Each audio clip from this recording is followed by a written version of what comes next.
दर्शकों नमस्कार। मैं सुजय प्रकाश उपाध्याय हूँ। मैं एक ज्योतिषी हूँ और रोज की भांति आज भी आपके समक्ष लाया हूँ एक जन्म कुंडली विवेचन के लिए। यह जन्म कुंडली शंकराचार्य की कुंडली है, आदि शंकराचार्य की कुंडली है। कांचीपुरम में प्राप्त अभिलेख के आधार पर विद्वानों ने चिंतन मनन किया और अनुसंधान के पश्चात पाया कि इनका जन्म 16 अप्रैल 510 बीसी में हुआ था। इस तरह से इनकी जो कुंडली निकल कर आई है वह कुंडली कर्क लग्न की कुंडली है।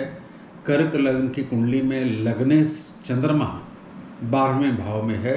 संभवतः यह उनके अल्प जीवन काल को परिलक्षित करता है।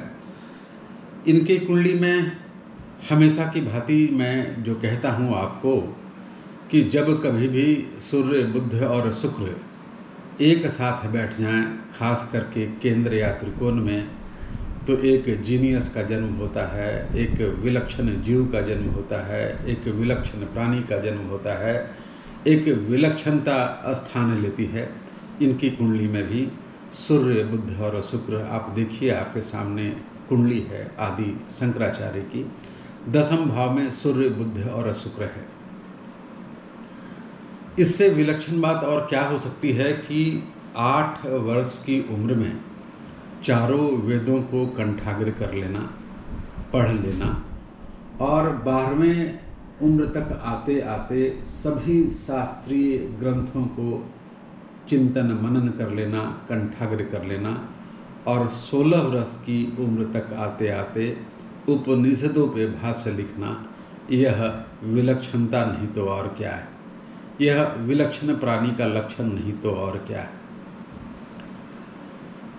इनकी 33 वर्ष की उम्र में इन्होंने समस्त भारतवर्ष का भ्रमण किया।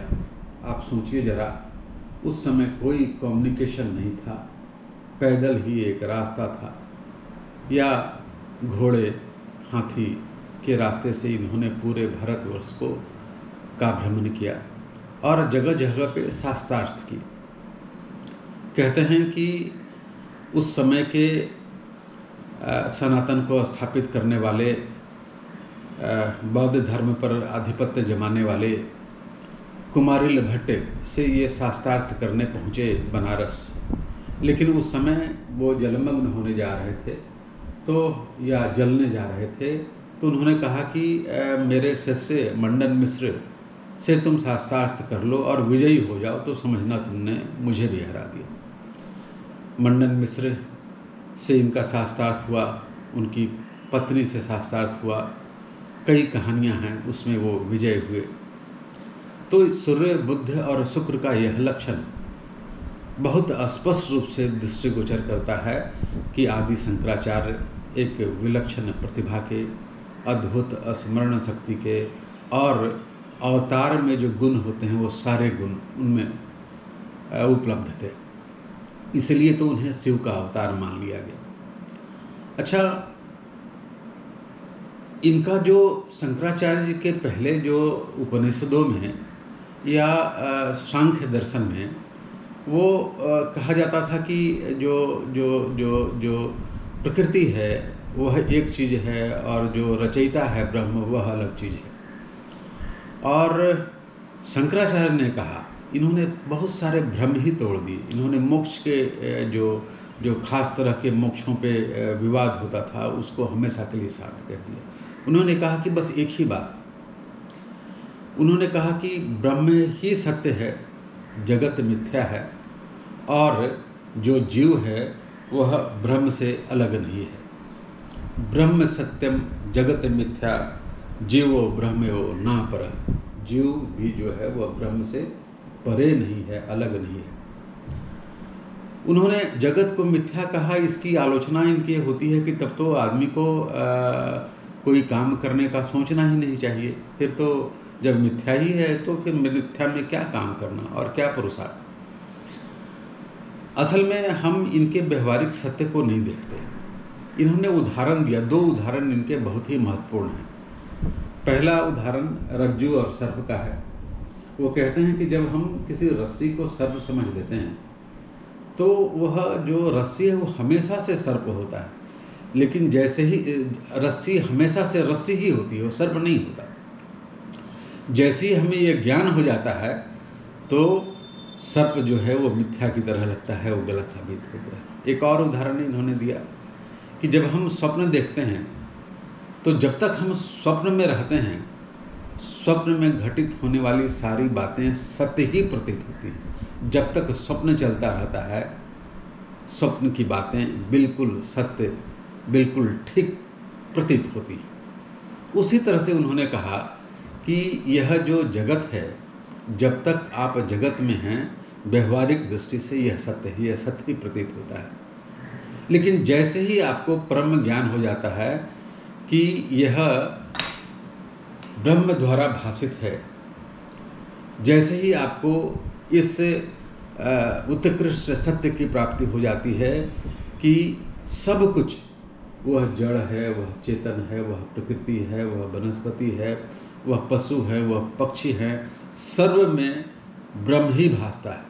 उपनिषद का एक शब्द है तज्जलान, जिसका अर्थ होता है कि ब्रह्म एक ऐसा शब्द है जिसमें सब उत्पत्ति उससे होती है और सब कुछ अंततः उसमें मिल जाते हैं। अहम ब्रह्मास्मि, तत्वमसि जैसे शब्द, इसका इन्होंने इन विचारधाराओं को इन्होंने संपुष्ट किया और यह भी कहा कि एक माया जो ब्रह्म द्वारा आवरण प्रदान किया गया है, जिससे सब कुछ सत्य प्रतीत होता है, और जैसे ही स्वप्न टूटने से, निद्रा टूटने से स्वप्न मिथ्या स्वरूप लगता है, वैसे ही ब्रह्म के ज्ञान हो जाने से सब कुछ मिथ्या स्वरूप ही लगता है। और यह ज्ञान कि सब कुछ ब्रह्म है, यही मोक्ष का कारण है। धारणा, ध्यान, समाधि तो एक अलग की बात है, उसका एक अलग महत्व है, लेकिन यह ज्ञान केवल बोलने के लिए नहीं। यह ज्ञान यदि आप में रच बस गया है तो समझिए आपको मोक्ष की प्राप्ति हो गई। ब्रह्म सत्य है, बाकी जगत मिथ्या है, और जो जीव है वह ब्रह्म से अलग नहीं है।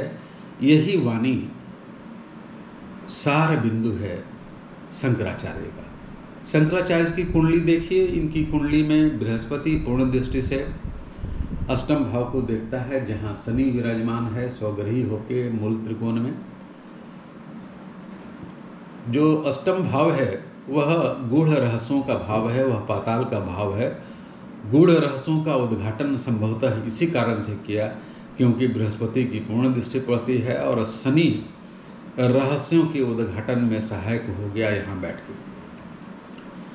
मुझे एक बात समझ में नहीं आती कि शनि अष्टम भाव में लंबी आयु देता है और बृहस्पति की दृष्टि पड़ जाए तो और लंबी आयु होती है, लेकिन फिजिकल तौर पे इनकी आयु तो बहुत कम रही, 33 वर्ष की आयु रही।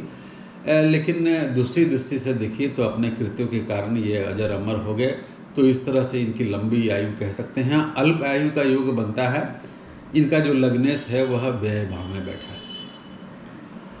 इनकी कुंडली में दसम भाव पर सूर्य, बुध और शुक्र जहाँ बैठे हैं वहाँ बृहस्पति की भी दृष्टि है, इसलिए इनकी विलक्षणता और भी तीव्र और तेज हो जाती है।